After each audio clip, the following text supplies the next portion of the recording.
शुक्रिया। डिबेट में शामिल होने के लिए आप तमाम मेहमानों का। आदित्य आनंद मेरे साथ स्टूडेंट थे, उनको मैंने शो में इसलिए बिठाया दर्शकों ताकि आपको पता चले कि जंतर मंतर पर असल में हो क्या रहा है। बहुत शुक्रिया तमाम मेहमानों का। देश का सवाल में आज के लिए फिलहाल इतना, लेकिन दो बड़ी खबरें आ रही, उसका रुख करना जरूरी है। जी हाँ, ब्रेकिंग न्यूज आ रही है होर्मुज से, जहां पर 2 ऑयल टैंकर्स में धमाके की खबरें आ रही हैं। IRGC ने 2 टैंकर्स में भीषण आग लगने का दावा किया है। असुरक्षित दक्षिणी मार्ग से गुजरते हुए हादसा हुआ। विस्फोट के बाद दोनों टैंकर्स आग की चपेट में आ गए। दोनों टैंकर्स को खाली करवाया गया है।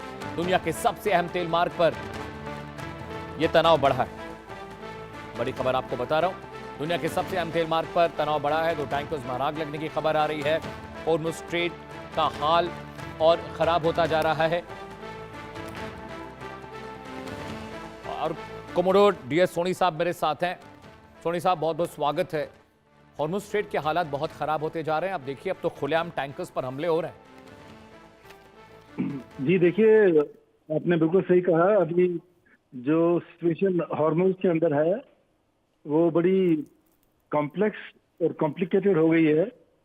पिछले कुछ दिनों से US ने ईरान की बहुत सारी पोर्ट्स के ऊपर अटैक किया है, चाबार के ऊपर भी अटैक किया है।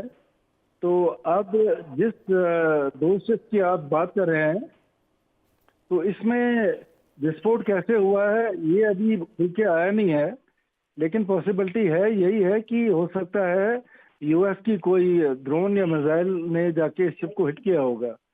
लेकिन ये जो खबर है इसमें ये जो है कि जो क्रू है उनको वहां से निकाल लिया गया है, वो अच्छी खबर है।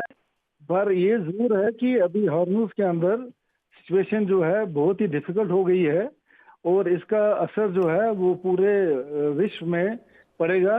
एनर्जी सेक्टर में पड़ेगा, एनर्जी सप्लाई में पड़ेगा।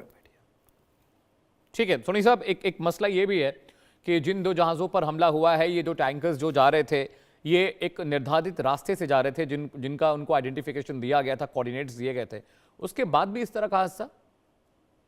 नहीं, देखिए आपने बिल्कुल ठीक कहा, क्योंकि IRGC ने बोल के रखा है कि जो भी शिप्स वहां से पास करेंगे उनके लिए उन्होंने कुछ प्रोटोकॉल डिफाइन करके रखा है, जिसमें शिप्स को IRGC से क्लियरेंस लेनी पड़ती है और उनको एक रूट बताया जाता है किस रूट से वो जाएंगे।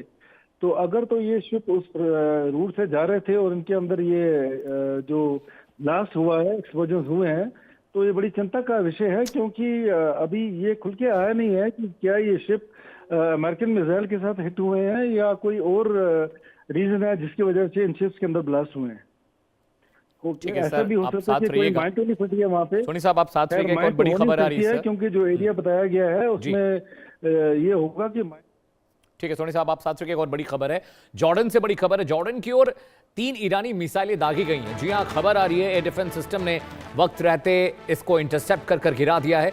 जॉर्डन ने तीनों मिसाइलों को मार गिराने का दावा किया है। इस वक्त की बड़ी खबर आपको बता रहे हैं। जैसे जैसे अमेरिका के हमले बढ़ रहे हैं, वैसे वैसे ईरान भी मिडिल ईस्ट देशों पर अपनी रिटेलिएशन को तेज कर रहा है। अब ब्रेकिंग न्यूज जो आ रही है वो ये है कि जल्द ही इजराइल अमेरिका मिलकर ज्वाइंट रिटेलिएशन कर सकते हैं ईरान पर। जॉर्डन पर 3 मिसाइलें दागी गई हैं, लेकिन उनके एयर डिफेंस सिस्टम ने तीनों मिसाइलों को इंटरसेप्ट किया है। सीमा पर हाई अलर्ट जारी कर दिया गया है और सायरन बज रहे हैं जॉर्डन के मुख्तलिफ इलाकों में।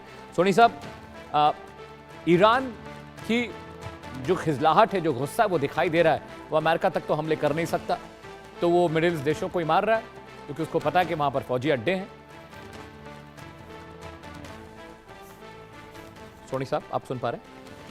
अगर ईरान के ऊपर अटैक होते हैं अमेरिका की तरफ से या इजराइल की तरफ से, तो ईरान मिडिल ईस्ट में जहां जहां भी अमेरिका के एसेट्स हैं, उनकी बेसेस हैं, वो उनके ऊपर अटैक करेंगे और वो कर रहे हैं। देखिए, अब जॉर्डन पे कर रहे हैं, ओमान पे कर रहे हैं, बहरीन पे कर रहे हैं। तो हर जगह जहां अमेरिकन बेसेस हैं, उनके एसेट्स हैं, वहां पे ईरान अटैक करेगा, क्योंकि ईरान और कहीं अटैक कर नहीं सकता। अमेरिका तक वो पहुंच नहीं सकता है। और इजराइल ने अभी तक ईरान के ऊपर कोई अटैक किया नहीं है ताकि कि ईरान इजराइल के ऊपर अटैक करे।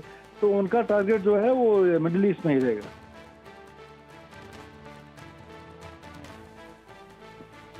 हेलो, कि UAE को भी एक बार फिर से शायद संपर्क टूट गया है। थोड़ी सा कम से, लेकिन बड़ी खबर मैं आपको बता रहा हूँ। जॉर्डन में 3 मिसाइलें दागी गई हैं और उन 3 मिसाइलों को इंटरसेप्ट कर जो जॉर्डेनियन एयर डिफेंस सिस्टम था उसने उस मिसाइल को मार गिराया है। लेकिन खबर यह आ रही है कि कतर, ओमान और यूएई जैसे इलाकों में भी अलर्ट जारी किया गया है, क्योंकि खबरें ये हैं कि ईरान बाकी के जो मिडिल ईस्ट कंट्रीज़ हैं, जो जीसीसी वर्ल्ड कंट्रीज़ हैं, उन पर हमला कर सकता है। गल्फ में अभी फ़िलहाल हालात बहुत कठिन होते जा रहे हैं। स्ट्रेट ऑफ हॉर्मुज़ में भी बहुत तनाव है, क्योंकि वहाँ पर लगातार जो टैंकर्स हैं उन पर हमले हो रहे हैं। 2 टैंकर्स में भीषण आग लगी है क्योंकि उस पर रॉकेट दागे गए थे, और ईरान ने इस बात की पुख्ता वो भी की है, पुष्टि भी की ये हमले हुए हैं, जिनमें 2 जो वेसल्स थे, क्रूड वेसल्स, वो तबाह हो गए और 3 इंटरसेप्ट किए गए हैं मिसाइल जो जॉर्डन पर दागे गए थे ईरान की ओर से, और वहाँ पर भी हालात अभी ठीक नहीं है।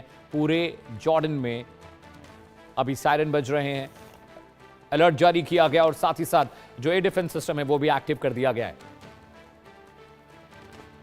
बाकी के जो खाड़ी मुल्क हैं वो भी एहतियातन इस बात को लेकर सजग हैं।